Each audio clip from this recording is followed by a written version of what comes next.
The overall level of income tax and other taxes is at record levels now in the UK, something that's very embarrassing for a Conservative government that likes to see taxes low.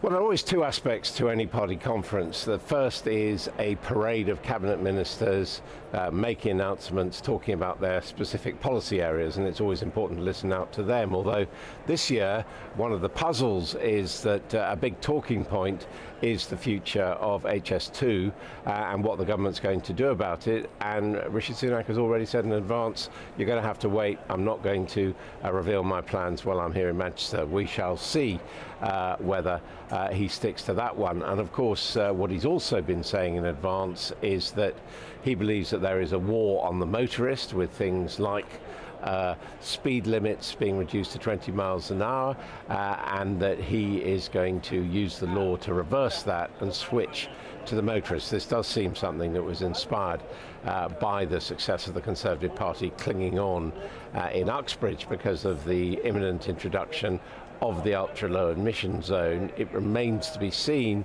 whether generally saying buses and cars are more important than trains is going to be something that's going to bring in a lot of votes. So that's one of the issues we're going to be talking about. Clearly, there is a big debate within the Conservative Party at the moment about taxation.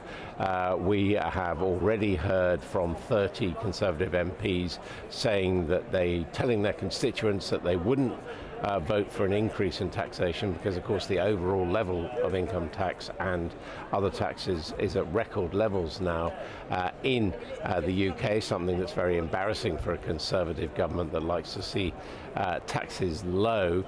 Also, we're going to have Liz Truss here talking about growth and advocating immediate tax cuts, while we got the Chancellor saying there isn't any room for it. So I think that ongoing tax debate between leading figures in the Conservative Party is going to be very important.